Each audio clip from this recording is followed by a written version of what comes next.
गुजरना होता है जी। और राजनीति में बहुत सवाल उठाए जाते हैं। जब हम वुमेन की बात करते हैं, वो एक लड़की है, वो एक वुमेन है, वो उनमें इतनी कैपेबिलिटीज़ नहीं है, वो एक लीडर के तौर पे उन देख नहीं सकते। ये सारी चीज़ें डिस्कस होती है आजकल समाज में। आपके सामने मैं बैठी हूँ, मेरे से भी ज़्यादा अगर आप अपना इतिहास इस चीज़ का गवाह है कि अभी तक विमेन ने जो कारगिरी हासिल की है अपने अपने, चाहे वो कल्पना चावला हो, चाहे वो झांसी की रानी हो, तो एक हमें इतिहास अपने आप में गवाह है कि वुमेन किसी से कम नहीं है या उनको कम नहीं आंका जा सकता मर्दों से।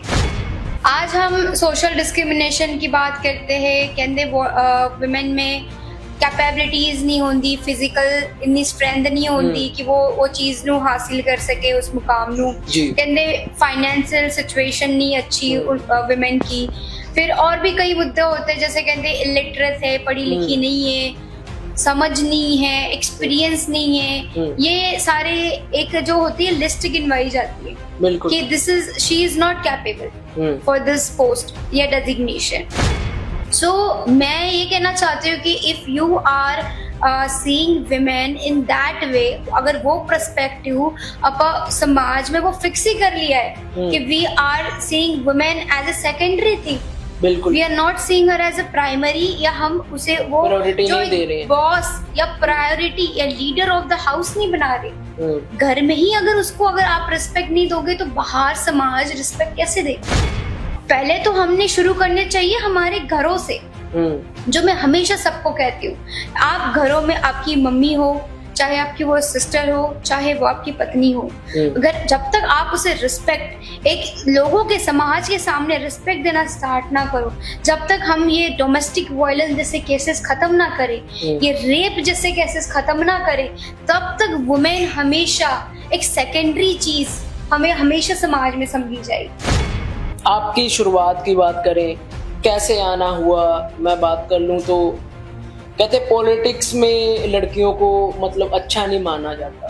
मेरे हिसाब से जो लोगों की थिंकिंग है, आपका पॉलिटिक्स में आना, अपने काम का आप कोई काम भी कर रहे हो, मैंने सुना आर्किटेक्ट हो, बहुत अच्छा काम करते हो, तो काम के साथ साथ पॉलिटिक्स, घर, ये सारा कुछ फिर कैसे हुआ?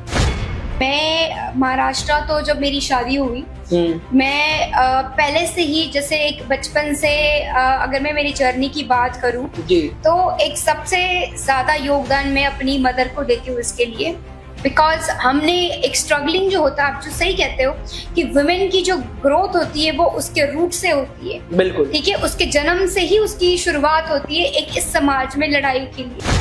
बचपन से ही मेरे ग्रैंडफादर इंदिरा जी, राजीव गांधी के सोच के थे, कांग्रेस से काफी जुड़े हुए थे, फ्रीडम स्ट्रगल में भी मेरे ग्रैंडफादर ने काफी काम किया हुआ है इंडिपेंडेंस के टाइम पे। एंड उसके बाद मेरी जो कांग्रेस से है एक मतलब एक फैमिली सा था, मेरा एक सोच थी, लगन थी, और कांग्रेस की जो सोच धारणा थी मैं उससे काफी इंस्पायर्ड थी। जो इंदिरा गांधी की सोच थी, सबसे पहले इंदिरा गांधी ही मेरी एक रोल मॉडल है जो वुमेन प्राइम मिनिस्टर के लिए मुझे सबसे पहले प्रेरित करती है। और एक ओवरऑल कांग्रेस की जो संकल्पना थी इस नए भारत की 21st सेंचुरी की, तो वो उस धोरण के साथ, और वो सबसे पहले जो राजीव गांधी जो थे वो सबसे पहले विमेन को और यूथ को ज्यादा इम्पोर्टेंस और मान्यता देते थे। तो मुझे लगता है कि मैं उनके सोच से काफी प्रभावित होके ही मैं यहाँ पे आई। किसी भी पार्टी दे विच जदों कोई यंग, ਜਦੋਂ ਕਹਿੰਦੇ ਆਪਾਂ ਕਹਿ ਦਿੰਦੇ ਆ ਕਿ ਉੱਤੋਂ ਦੀ ਗਲੈਮਰ ਵਾਲੀ ਕੋਈ ਆ ਜਾਂਦੀ ਹੈ, ਤੇ ਰਾਜਨੀਤੀ ਐਸੀ ਫੀਲਡ ਆ ਜਿਹਦੇ ਚ ਮਤਲਬ ਲੋਕ ਨਾ ਇੰਸਟੈਂਟਲੀ ਕਹਿੰਦੇ ਹੋ ਵਾਓ, ਮਤਲਬ ਸਾਡੀ ਫੀਲਡ 'ਚ ਵੀ ਇਦਾਂ ਕੋਈ ਆਏਗਾ, ਦੇਖਿਆ ਫੀਲ ਹੋਇਆ ਕਿ ਯਾਰ ਹਾਂ ਲੋਕ ਇੰਪੋਰਟੈਂਸ ਜ਼ਿਆਦਾ ਦੇ ਰਹੇ ਆ। ब्यूटी इज समथिंग कि every person is having inside there, पर मुझे लगता है ब्यूटी फेस से ज्यादा अंदर से होनी चाहिए, हमारे कैरेक्टर से हमारी ब्यूटी झलकनी चाहिए, हमारी पर्सनालिटी से हमारी इमेज झलकनी चाहिए। तो जब हम राजनीति की बात करते हैं, हाँ कहते हैं कि काफी सोनी कुड़ी है, काफी अच्छी है, बहुत अच्छा बोलती है, मुझे ये ऐसे ही मतलब फीडबैक लोगों से आते थे। बट एक जो आप बात हम करते हैं कैरेक्टर की, जो हमें किसी पे हमें कोई नेम डिफेम करे, ब्लेम लगाए हम पे, तो सबसे पहले जरूरी होता है एक महिलाओं को सक्षम बनना। सक्षम मतलब अपने आप में ही उसका ऑरा इतना पावरफुल होना चाहिए कि कोई उसके ऊपर इल्जाम लगाए तो she should be able to defend that. Defend that ये नहीं कि गाली गलोच या मेरे पे गलत इल्जाम लगा दे, इस तरह नहीं। You need to have the proof within yourself कि आपके पास वो आप उस चीज के साक्षीदार हो कि आपको पता है कि आपने कोई गलत काम नहीं किया। ਲੁਧਿਆਣਾ ਲੋਕ ਆਵਾਜ਼ ਦੇਖ ਰਹੇ ਹੋ ਤੁਸੀਂ ਤੇ ਮੈਂ ਸੁਜਲ ਤੁਹਾਨੂੰ ਤੁਹਾਡਾ ਸਵਾਗਤ ਕਰਦਾ। ਗੱਲ ਕੀਤੀ ਜਾਂਦੀ ਹੈ ਜਦੋਂ ਲਾਈਫ ਦੇ ਵਿੱਚ ਉਤਰਾਵ ਚੜਾਵ ਤੇ ਜ਼ਿੰਦਗੀ 'ਚ ਉਤਰਾਵ ਚੜਾਵ ਇੱਕ ਮੋੜ ਦਾ ਹਿੱਸਾ ਹੈ ਜੋ ਸਾਰਿਆਂ ਨੇ ਦੇਖਣਾ ਹੈ ਤੇ ਹਰ ਇੱਕ ਦੇ ਨਾਲ ਆਉਂਦਾ ਹੈ ਤੇ ਸਮੇਂ ਦੇ ਨਾਲ ਸਾਨੂੰ ਸਮਝ ਆਉਂਦਾ ਹੈ ਕਿ ਸਾਡੀ ਉਪਲਬਧੀਆਂ ਦੀ ਕੀ ਅਹਿਮੀਅਤ ਕੀ ਹੈ, ਅਸੀਂ ਜਿਹੜੀ ਫੀਲਡ ਚੂਜ਼ ਕੀਤੀ ਹੈ ਇਹਦੀ ਅਹਿਮੀਅਤ ਕੀ ਹੈ, ਜਾਂ ਜ਼ਿੰਦਗੀ ਦੇ ਵਿੱਚ ਸਾਡੀ ਆਪਣਾ ਕਿਰਦਾਰ, ਸਾਡਾ ਆਪਣਾ ਰੋਲ ਕੀ ਹੈ, ਸਾਡਾ ਮੋਟਿਵ ਕੀ, ਸਾਡਾ ਏਮ ਕੀ ਹੈ। ਅਕਸਰ ਮੈਨੂੰ ਕੋਸ਼ਿਸ਼ ਐ ਹੁੰਦੀ ਹੈ ਕਿ ਤੁਹਾਡੇ ਅੱਗੇ ਇਹੋ ਜਿਹੀਆਂ ਸ਼ਖਸੀਅਤ ਰੂਬਰੂ ਕਰੀਏ ਜਿਹਦੇ ਨਾਲ ਤੁਹਾਨੂੰ ਕੁਝ ਸਿੱਖਣ ਨੂੰ ਮਿਲੇ, ਕੁਝ ਮੋਟੀਵੇਸ਼ਨ ਮਿਲੇ, ਕੁਝ ਇਨਸਪੀਰੇਸ਼ਨ ਮਿਲੇ। ਤੇ ਕੋਸ਼ਿਸ਼ ਕਰਦੇ ਕਰਦੇ ਅਸੀਂ ਗੈਸਟ ਤੁਹਾਡੇ ਨਾਲ ਲੈ ਕੇ ਆਨੇ ਆ, ਰੂਬਰੂ ਕਰਾਨੇ ਆ, ਉਹਨਾਂ ਦੀ ਜ਼ਿੰਦਗੀ ਦਾ ਅਸਲ ਸੱਚ ਦਿਖਾਣੇ ਆ। ਕਹਿੰਦੇ ਹੱਸਦੇ ਖੇਡਦੇ ਚਿਹਰੇ ਦੇ ਪਿੱਛੇ ਦਾ ਜਿਹੜਾ ਦਰਦ, ਜਿਹੜਾ ਕਹਿੰਦੇ ਸਟਰਗਲਿੰਗ ਲਾਈਫ ਹੁੰਦੀ ਆ, ਉਹ ਬੜੀ ਡਿਫਿਕਲਟ ਹੁੰਦੀ ਹੈ ਕਿਉਂਕਿ ਵੱਡੀ ਵੱਡੀ ਗੱਡੀਆਂ, ਵੱਡੀ ਵੱਡੀ ਕੋਠੀਆਂ, ਵੱਡੇ ਡੈਜ਼ਿਗਨੇਸ਼ਨ ਸਾਰਿਆਂ ਨੂੰ ਦਿਖ ਜਾਂਦੇ, ਉਹਦੇ ਪਿੱਛੇ ਦੀ ਮਿਹਨਤ ਕਿਸੇ ਨੂੰ ਨਹੀਂ ਦਿਖਦੀ। ਤੇ ਇਸੇ ਤਰੀਕੇ ਇੱਕ ਸੁਪਨਾ ਸੋਚ ਕੇ ਹਰ ਕੋਈ ਆਂਦਾ ਕਿ ਯਾਰ ਮੈਂ ਆਪਣੀ ਸੁਸਾਇਟੀ ਲਈ, ਮੈਂ ਆਪਣੇ ਮਹੱਲੇ ਲਈ, ਮੈਂ ਆਪਣੇ ਪਰਿਵਾਰ ਲਈ ਕੁਝ ਕਰਨਾ ਹੈ ਜਿਹਦੇ ਤੋਂ ਮੇਰਾ ਨਾਮ ਬਣੇ। ਤੇ ਜਦੋਂ ਇੱਕ ਕੁੜੀ, ਇੱਕ ਔਰਤ, ਇੱਕ ਵੂਮਨ ਆਪਾਂ ਜਿਹਨੂੰ ਕਹਿ ਦਿੰਨੇ ਆ, ਇੱਕ ਕੁੜੀ ਘਰ ਦੀ ਸਾਡੀ ਸੋਚ ਲੈਂਦੀ ਹੈ ਕਿ ਯਾਰ ਮੈਂ ਰਾਜਨੀਤੀ 'ਚ ਜਾਣਾ ਹੈ ਤੇ 10 ਸਵਾਲ ਖੜੇ ਹੁੰਦੇ ਆ ਕਿ ਰਾਜਨੀਤੀ ਮਰਦਾਂ ਦੀ ਹੈ, ਰਾਜਨੀਤੀ ਔਰਤਾਂ ਵਾਸਤੇ ਨਹੀਂ ਬਣੀ, ਰਾਜਨੀਤੀ ਕਿਹਦੇ ਵਾਸਤੇ ਬਣੀ ਹੈ, ਕਿਉਂ ਮਰਦ ਔਰਤ ਹਜੇ ਵੀ ਚੱਲ ਰਿਹਾ ਹੈ, 2024 ਚੱਲ ਰਿਹਾ ਹੈ ਤੇ ਹਜੇ ਵੀ ਮਰਦ ਔਰਤ ਦਾ ਅੰਤਰ ਖਤਮ ਨਹੀਂ ਹੋਣ ਤੇ ਆ ਰਿਹਾ। ਤੇ ਇਹ ਕੋਈ ਫੀਲਡ ਦੇ ਵਿੱਚ ਇਕੁਐਲਿਟੀ ਦੀ ਗੱਲ ਆਂਦੀ ਹੈ, ਵੂਮਨ ਇੰਪਾਵਰਮੈਂਟ ਦੀ ਗੱਲ ਆਂਦੀ ਹੈ ਤੇ ਜਨਾਨੀ ਇੱਕ ਹੈ, ਜਨਾਨੀ ਹਰ ਕੁਝ ਕਰ ਸਕਦੀ ਹੈ। ਰਾਜਨੀਤੀ ਜਾਂ ਬਿਜ਼ਨਸ ਕਰ ਰਹੀ ਹੈ ਤੇ ਉਹ ਸਹੀ ਨਹੀਂ ਹੈ। ਉਹ ਕਿਉਂ ਸਹੀ ਨਹੀਂ ਹੈ? तमाम मुद्दे ते गलबात करांगे।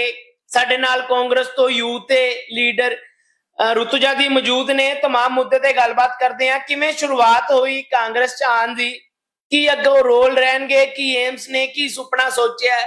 बहुत बहुत स्वागत है लुधियाना ते पंजाब लोक वास्ते। की हाल है, ठीक हो? थैंक यू सुजल जी, बहुत वधिया हूँ। टुडे आपने ये जो इनिशिएटिव लेता है बहुत अच्छा है। ये सही बात है जो आप मुझे कह रहे हैं अभी कि मैं जनता को भी यही कहना चाहती हूँ कि विमेन को एक जो होता है कि अभी भी एक सोशल डिस्क्रिमिनेशन से गुजरना होता है जी। और राजनीति में बहुत सवाल उठाए जाते हैं जब हम विमेन की बात करते हैं। वो एक लड़की है, वो एक विमेन है, वो उनमें इतनी कैपेबिलिटीज नहीं है, वो एक लीडर के तौर पे अपा उन देख नहीं सकते। ये सारी चीजें डिस्कस होती है आजकल समाज में।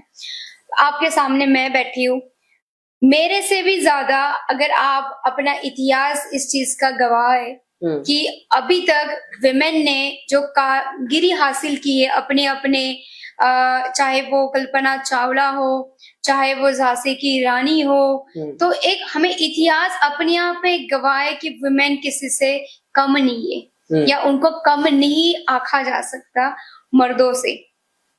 आज हम सोशल डिस्क्रिमिनेशन की बात करते हैं, कहते विमेन में कैपेबिलिटीज नहीं होंदी, फिजिकल इतनी स्ट्रेंथ नहीं होंदी कि वो चीज नू हासिल कर सके, उस मुकाम नू। कहते फाइनेंशियल सिचुएशन नहीं अच्छी विमेन की।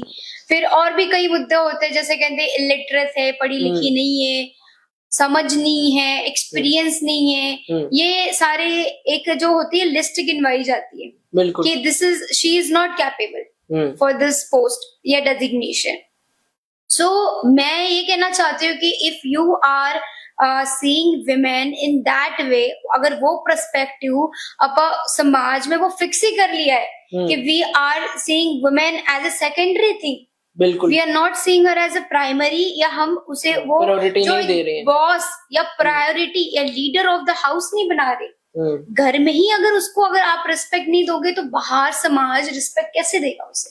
बहुत सोनी बात। तो पहले तो हमने शुरू करने चाहिए हमारे घरों से, जो मैं हमेशा सबको कहती हूँ।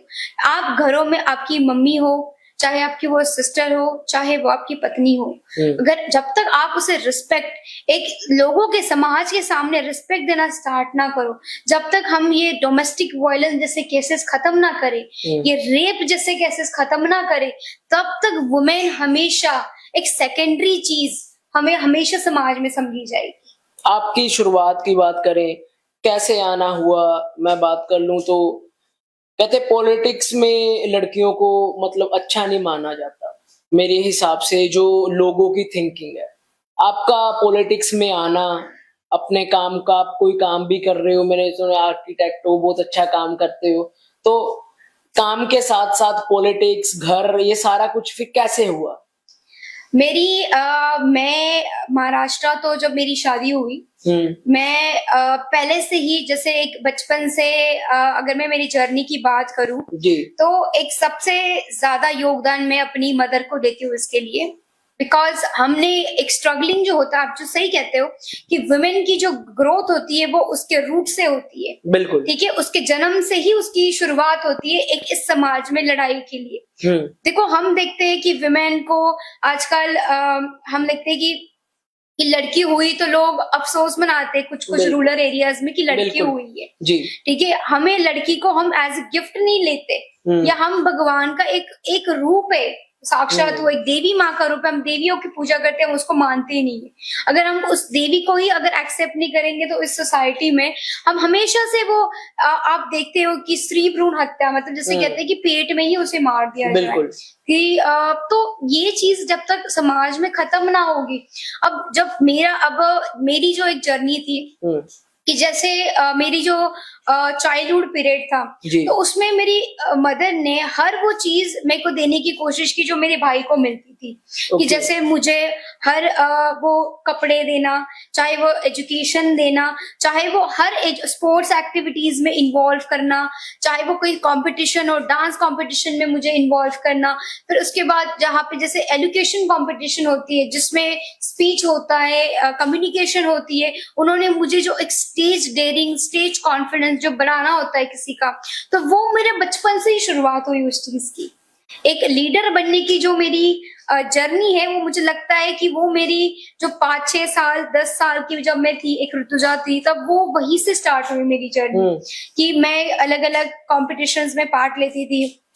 ऐसा पीरियड आया था कि मेरे फादर और मदर को लगा कि अब हम इसे कौन से फील्ड में भेजे, बिकॉज वो हर चीज में, हर फील्ड में अच्छा काम कर रही है, मतलब she is all rounder in every field. Dance में कर रही हो तो स्टेट में नाम आ रहा है, या एजुकेशन में जा रही है तो ट्रॉफीज, मेरे ऑलमोस्ट 25 to 30 ट्रॉफीज है जो मैंने अपने चाइल्डहुड पीरियड में कमाई है। क्या बात है। तो वो कहते कि उसे कौन से फील्ड में भेजे, ये मेरे ना पेरेंट्स के सामने बहुत बड़ा सवाल था। तो जब बात आई ड्राइंग में भी मैं स्केचिंग इतना बढ़िया कर सकती कि पूरा का पूरा इंसान की पोर्ट्रेट में सामने किसी मेरे सामने कोई बैठा है तो मैं पोर्ट्रेट डिक्टो में पोर्ट्रेट बना सकती थी उसके। मतलब इस तरह की खूबियां होने के कारण ना मेरे पेरेंट्स भी मेरी जो एक एजुकेशन है उसको लेके भी थोड़ी परेशान थे कि अब हमने तो उसे प्रॉपर एक ट्रेन तो कर दिया, बट ये किस तरह जाएगी। अब ऐसा भी दौर आया था कि मैं स्पिरिचुअली भी काफी एक्टिव थी, जैसे भगवत गीता को रिसाइट करना, भगवत गीता की एक कंपटीशन थी जिसमें मैंने सारे के सारे श्लोक शुद्ध संस्कृत में बोल के दिखाए थे। तो एक वो चीज थी कि मतलब मैं पेरेंट्स में फीलिंग कि ये तो स्पिरिचुअली भी अच्छा कर गए, तो ये धार्मिक कोई नेता या संत ना बन जाए, मतलब ये भी उनको ये था कि हमें इसे कौन सी फील्ड में हमने इसे लेके जाना है। तो फाइनली मुझे अपना डिसीजन खुद लेना था कि what I have to achieve in my dream.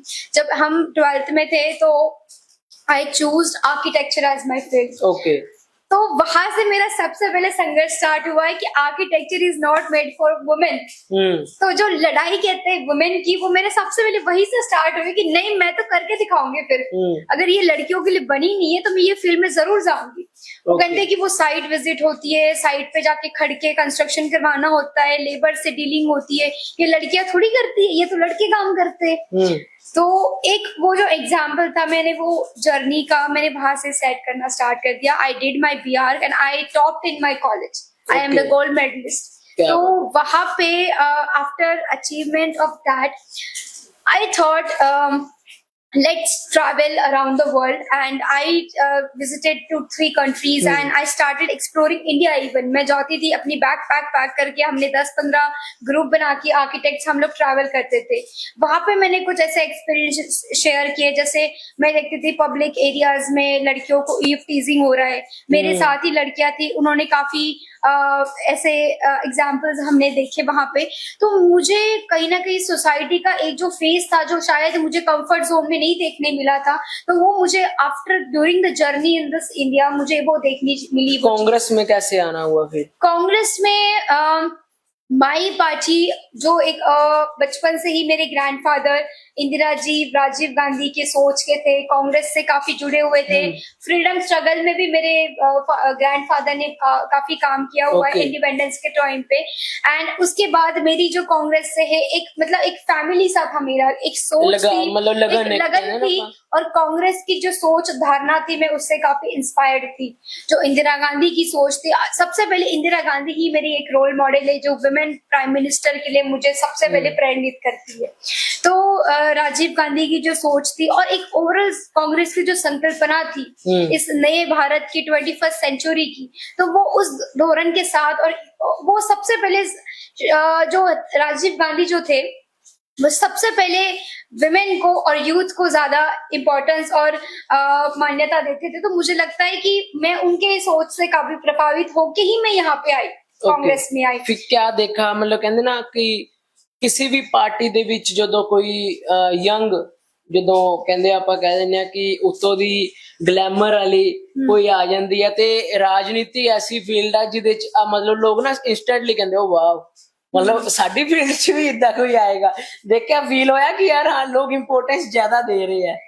C beauty is something कि every person is having inside them, but मुझे लगता है ब्यूटी फेस से ज्यादा अंदर से होनी चाहिए। हमारे कैरेक्टर से हमारी ब्यूटी झलकनी चाहिए, हमारी पर्सनालिटी से हमारी इमेज झलकनी चाहिए। तो जब हम राजनीति की बात करते हैं, हाँ कहते हैं कि काफी सोनी कुड़ी है, काफी अच्छी है, बहुत अच्छा बोलती है, मुझे ये ऐसे मतलब फीडबैक लोगों से आते थे। बट एक जो आप बात हम करते हैं कैरेक्टर की, जो हमें किसी पे हमें कोई नेम डिफेम करे, ब्लेम लगाए हम पे, तो सबसे पहले जरूरी होता है एक महिलाओं को सक्षम मिलना। बिल्कुल सक्षम मतलब अपने आप में ही उसका ऑरा इतना पावरफुल होना चाहिए कि कोई उसके ऊपर इल्जाम लगाए तो she should be able to defend that. Defend that ये नहीं कि गाली गलोच या मेरे पे गलत इल्जाम लगा रहे, इस तरह नहीं। You need to have the proof within yourself कि आपके पास वो आप उस चीज के साक्षीदार हो कि आपको पता है कि आपने कोई गलत काम नहीं किया है। तो अगर आपको कोई डिफेम भी करता है तो आप उसके अगेंस्ट इस प्रोटोकॉल में लड़ सको। और दूसरी चाहिए स्ट्रेंथ। आप किसी के रास्ते में आप जब आते हो या किसी आप पर्टिकुलर डेजिग्नेशन पे जाते हो, सबसे पहले जरूरी चीज होती है वो होती है पेशेंस रखना। पेशेंस, कॉन्फिडेंस तो होना ही चाहिए, वो ओवर कॉन्फिडेंस भी ना हो जाए कि यार मुझे तो ज्यादा ही रिस्पेक्ट मिल रही है। बट एक जरूरी होता है पेशेंस रखो, पेशेंस से सभी चीजों को डील करो, हर एक क्वेश्चन को आने वाले को टैकल करो। कॉम्प्रोमाइजेस कहंदे आम है, पॉलिटिक्स मतलब कॉम्प्रोमाइजेस, रियलिटी ਇਹ ਅਸਲ ਦੇ ਵਿੱਚ ਸੱਚਾਈ ਹੈ ਕਿ ਅਸਲ ਸੱਚ ਕੰਪਰੋਮਾਈਜ਼ਸ ਦਾ ਅੱਜ ਆਪਾਂ ਕੈਮਰੇ ਅੱਗੇ ਜਨਤਕ ਕਰ ਹੀ ਦਿੰਦੇ ਆ ਕਿ ਤੁਹਾਨੂੰ ਵੀ ਕੰਪਰੋਮਾਈਜ਼ਸ ਕਰਨ ਵਾਸਤੇ ਕਿਹਾ ਜਾਂ ਔਰਤਾਂ ਕੰਪਰੋਮਾਈਜ਼ਸ ਵਾਸਤੇ ਰੈਡੀ ਹੁੰਦੀਆਂ? Women should never, women compromise करने के लिए तभी रेडी होती है जब उनको एक तरह से कमजोरी फील होती है या चारों तरफ से उनको अपने आप को, मतलब उनकी एक जो लेवल है दिखाया जाता है कि आप में वो कैपेबिलिटीज नहीं है, तुम आप कॉम्प्रोमाइज करोगे। अब फॉर एग्जाम्पल अगर आपको कोई कहेगा कि आप प्रेसिडेंट ना बनो, आप वाइस प्रेसिडेंट बन जाओ, तो why she should B vice president if she is eligible for president? तो कहीं ना कहीं वो अगर आप कॉम्प्रोमाइज कर लोगे, मतलब एज ए वुमेन में कर लोगे, हाँ ठीक है, okay I will be happy as a vice president, why you are happy as a vice president? The thing is that जो उसमें क्वालिटीज है उससे ज्यादा क्वालिटीज हम में है, जो उसमें कैपेबिलिटीज उससे ज्यादा नॉलेज भी हम में है, so why are you compromising for the designation then? तो कहीं ना कहीं कॉम्प्रोमाइज हमारी थिंकिंग से आती है।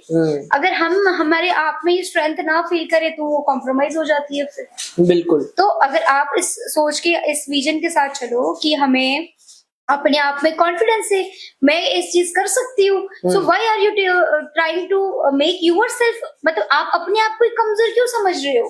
बिल्कुल। आप जब तक अपने आप को दबाओगे अंदर ही अंदर, तब तक समाज आपको दबाएगा। आप खुल के अपने आप को प्रस्तुत करो, आपको कोई नहीं दबाएगा। कहने की पॉलिटिक्स च कोई दोस्त नहीं बन सकता, फ्रेंड्स मतलब नाम दी कोई चीज ही नहीं है ਇਹਦੇ ਵਿੱਚ ਹੈ। महसूस किया दोस्त बने ऋतु जैसे दोस्त किन्ने को बने राजनीति मेरे? जब अब मैं पंजाब की बात करती हूँ, मेरे अभी तक ऐसे जो दोस्त है, मेरा कांग्रेस अपने आप में एक परिवार है। वो चाहे कांग्रेस की कोई 54-55 साल के, चाहे वो महिला हो, वो मेल हो, फीमेल हो, चाहे जो भी हो, वो मेरे सारे एक रिस्पेक्टफुल, मैं सभी को देखती हूँ। मुझे लगता है मैं अपने आप को छोटी नहीं समझती कि मैं यंग हूँ, मैं छोटी हूँ, मैं कैसे परफॉर्म करूंगी, बट मैं ये सोचती हूँ कि मुझे हर एक बंदा, हर एक पर्सन मेरे जो कांग्रेस पार्टी का परिवार का हिस्सा है, वो मुझे कुछ ना कुछ सिखाएगा। मैं ये चीज के साथ सबसे इंटरेक्ट करती हूँ और मैं हमेशा न्यूट्रल तरीके से सबके साथ रहती हूँ। मेरे सबके साथ बहुत अच्छा प्यार है, चाहे वो मेरे एज के हो या मेरे से बड़े हो, मेरे सबके साथ बहुत अच्छी ट्यूनिंग बनी हुई है और वो भी मुझे काफी अच्छा एनकरेज करते हैं। वो भी इसी प्रेरणा और सोच के साथ चलते हैं कि ये एक विमेन है और ये एक लड़की है और ये अपने आप में कुछ करके दिखाना चाहती है। क्या फिर मतलब अगे दी मान लो हुन पंजाब है, पंजाब दी असल सच्चाई सी 5 दरिया, गुरु पीर फकीर दी धरती पंजाब मन्निया। इत्थे हुन करप्शन नाम दी चीज नहीं सी, करप्शन शरेआम चल रही है। बीइंग एन मतलब तुसी गर्ल एक चीज नूं समझ सकदे होंगे, औरतां सुरक्षित नहीं गईयां। आपां कहने घर घर नशा है, फोन करो सब्जी मिलेगी, कहंदा पता नहीं सब्जी मिलेगी नहीं मिलेगी, नशा जरूर मिलेगा। ये चीजां पंजाब च चल रही हैं कि ये हालात सुधर सकते हैं? फिर लगता है कि तुसी सेफ हो इत्थे? मैं अगर पंजाब की, अगर हम ड्रग्स की बात करें या चाहे हम वुमेन की, देखो drug is the only issue जो ये सभी टॉपिक्स को रिलेट करता है, चाहे वो वुमेन हो चाहे वो मेल हो। ये सबको जो डिस्ट्रैक्शन जो अभी पंजाब में एक कह रहा, मतलब कहने की बॉर्डर शेयर करते हैं अदर कंट्रीज के साथ, जहाँ पे ये ड्रगिंग्स एंड ट्रैफिकिंग होती है एंड यूजुअली गलत इलीगल तरीके से हमारे पूरे पंजाब के माहौल को खराब करने की कोशिश की जा रही है। तो इसके सच्चाई तो ये है कि हमने अपने आप को, यूथ को ही हमने एक सहारा देता है। इंडिया सबका परिवार है, पंजाब सबका परिवार है। हमने हमारे जो यूथ है उसे सही राह दिखाने की जरूरत है। हमारा यूथ, आधा यूथ हमारा देश छोड़ के बाहर चला जा चुका है। बिल्कुल। तो हमें एक सही दिशा में गुड एजुकेशनल इंस्टीट्यूशंस की यहाँ पे जरूरत है। अब जो ऑलरेडी ड्रग एडिक्टेड है उनके लिए हमने वहाँ पे सेंटर्स ओपन होने चाहिए जहाँ पे उनके ऊपर इलाज हो सके, और जो ऑलरेडी एडिक्टेड नहीं है, जो उस रास्ते पे है, उनको सही मायने में काउंसलिंग की जरूरत है। वो काउंसलिंग सेंटर्स भी हमारे पास नहीं है।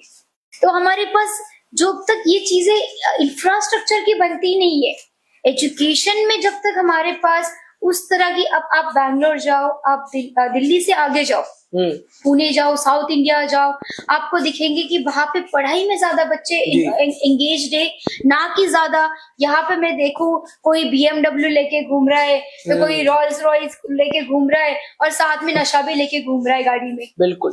तो क्या फायदा अगर आप इतनी आपकी अमीरी आप नशा करके दिखा रहे हो। तो उस चीज को आप देखो, एक सिंपल वैगनार में बैंगलोर का या पुणे का लड़का घूम रहा होगा, जेब में 80,000 होंगे, बट एजुकेशन एक बड़े टॉप कंपनी का CEO होगा और सही दिशा में होगा। उसे ये नहीं पड़ी कि मेरी गाड़ी कौन सी है, मेरे कपड़े कौन से है, सिर्फ उसे ये सोच के साथ ही कि मैं एजुकेशन के साथ कोई ओहदे पे बैठा हूँ, मेरे पास कोई एम्प्लॉयमेंट है, जॉब है। बिल्कुल। यहाँ पे हमने स्टार्टअप, वहां पे देखो स्टार्टअप इंडिया, जो भी नई सरकार आती है वो जॉब नई प्रोवाइड करने की कोशिश करती है, बट हमारे पंजाब में हमने इंस्टीट्यूशंस को आने ही नहीं दे रहे हम लोग। हम बाहर के जो लोग इंस्टीट्यूट से जो हमारे साथ टाइप करना चाहते हैं, मल्टी इंटरनेशनल कंपनीज है जो यहाँ पे, हमारे पास कोई भी ऐसी आईटी आप देखते हो, आईटी है हमारे पास कोई आईटी, जैसे हैदराबाद हो गया, बैंगलोर हो गया, हमारे पास आईटी सेक्टर तक नहीं है। और देखो ड्रग्स इज नॉट अ मुद्दा, ड्रग्स हमारे पास क्यों आ रहा है, क्योंकि हमें वो चीज लेनी चाहिए या नहीं, ये सोचने के लिए हमारे पास बताने के लिए कोई है नहीं। एक पासे मतलब मैं लाला, मैनू चलो एकदम सडनली मैं नाम भुल गया, मैनू नाम याद सी, कहंदे एक औरत ने अपनी चेस्ट कटवा ली सीगी सिर्फ औरतां नू इंसाफ दिवाउण लई, तुहानू याद होएगा। ते उस तो बाद पता लग्या सी कि तन ढकना हुंदा औरतां ने। अज दे टाइम, पहलां दे टाइम तन ढकन दे वास्ते लड़ाई सी, अज दे टाइम तन उतारन वास्ते लड़ाई है। Instagram, Facebook, social media, any platform खोलो तुसी, शर्म आंदी है कई बारी घरदियां दे अगे। एक कुड़ी सूट पा के रील्स बना रही है, 500 फॉलोअर्स है। एक कुड़ी इन्फॉर्मेटिव रील बना रही है, 100 फॉलोअर है। कुड़ी पढ़ा के रील बना रही है, 1000 फॉलोअर है। एक कुड़ी अपनी वल्गर फोटोस पा रही है, वीडियोस पा रही है, मिलियन व्यूज है, मिलियन लाइक्स है, मिलियन कमेंट्स है, और लोग देख रहे हैं। क्यों? फिर औरतां नूं भी तय हो गया ना, अजकल कुड़ियां नूं भी तय हो गया कि यार शॉर्टकट वधिया, की लोड़ है एवें प्रॉपर अपना वेस्टर्न कल्चर अपना अडोप्ट करके साफ सुथरी बन के की फायदा, तो टोटली वर्गल चरो। फिर तो कुड़ियां नूं भी तो शॉर्टकट अच्छा लग रहा है ना आजकल। सही कह रहे हो तुसी, ये मैंने यही नोटिस किया हुआ है, मैंने देखा हुआ है, कई लड़कियां, कई बच्चे अपना ध्येय भूल जाते हैं, या ऐसी समाज में ऐसा अपनी प्रवृत्ति दिखाते हैं कि सामने वाले को उस चीज की शर्म आ जाए। हाँ, जो हमारे एक ट्रेडिशनल रूट है भारतीय संस्कृति के, शायद वो लोग भूलते जा रहे हैं।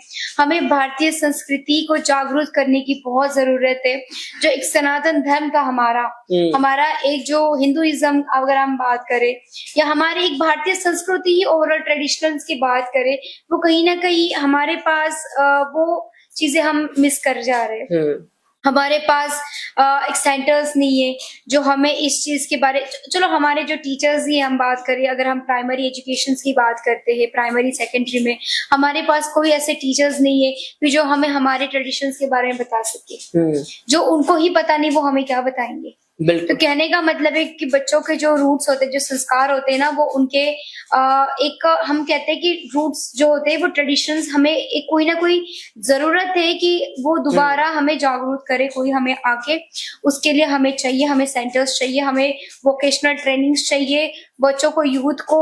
ऐसे मेला जो होता है, यूथ फेस्ट होता है, जैसे यूथ फेस्ट में हम देखते हैं कि आजकल डीजे वाले बुला रहे, मतलब वो सिंगर्स बुला रहे, तो उसे किसी ऐसे न बुलाओ कि जो सभी को, यूथ को हमारी भारतीय संस्कृति के बारे में बता सके।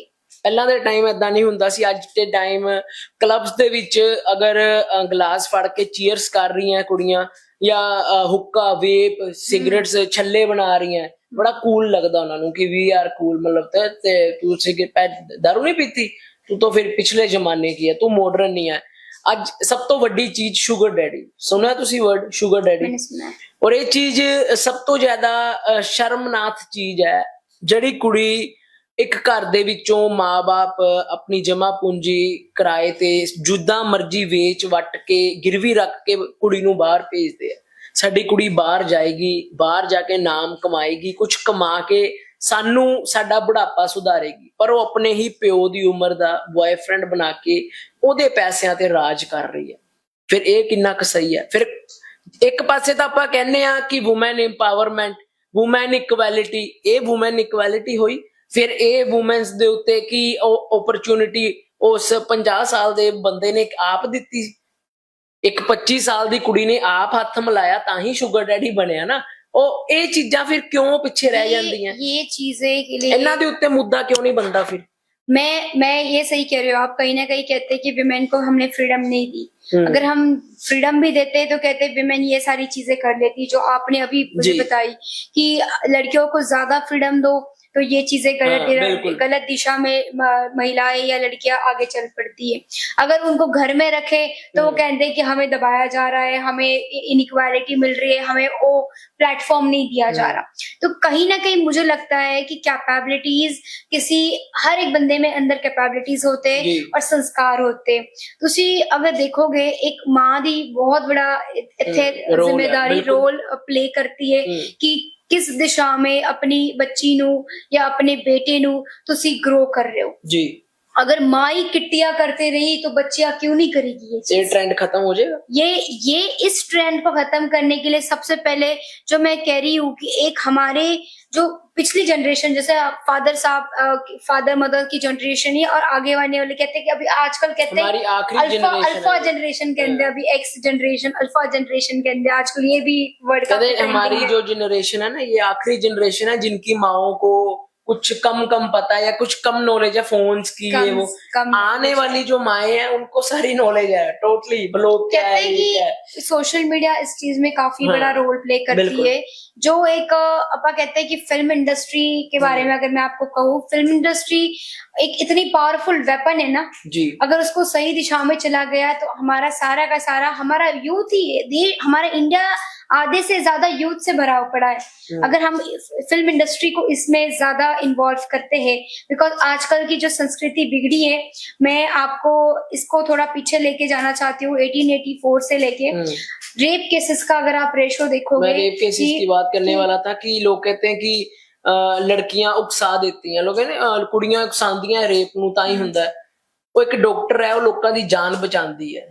ਉਹਦਾ ਰੇਪ ਕਿਉਂ ਹੋਇਆ? ਉਹਨੇ ਕੀ ਉਕਸਾਤਾ? एक नन सीगी वेस्ट बंगाल की, और नन का भी रेप हुआ, कैथोलिक नन 4 ਸਾਲ ਦੀ ਬੱਚੀ ਦਾ ਰੇਪ ਹੁੰਦਾ, ਉਹ ਕਿੱਦਾਂ ਉਕਸਾ ਲੇਗੀ? काठुआ का रेप हुआ, 6 ਸਾਲ 6 ਮਹੀਨੇ ਦੀ ਕਹਿੰਦੇ ਕੁੜੀ ਹੈ, ਉਹਦਾ ਰੇਪ ਹੋਇਆ। 6 ਮਹੀਨੇ ਦੀ ਕੁੜੀ ਕਿੱਦਾਂ ਉਕਸਾ ਲੇਗੀ ਵਿਚਾਰੀ? मैं यही कह रही हूँ कि जो हमारे आउटफिट है या हमारी एक जो सोच है कि विमेन को देखने की एक सेपरेशन की जो भावना है एक मेल के अंदर, वो चीज वो कहीं ना कहीं एक छोटी अपने से ज्यादा कम क्लास के ऊपर निकालने की हमेशा एक डर कोशिश लगता होती है।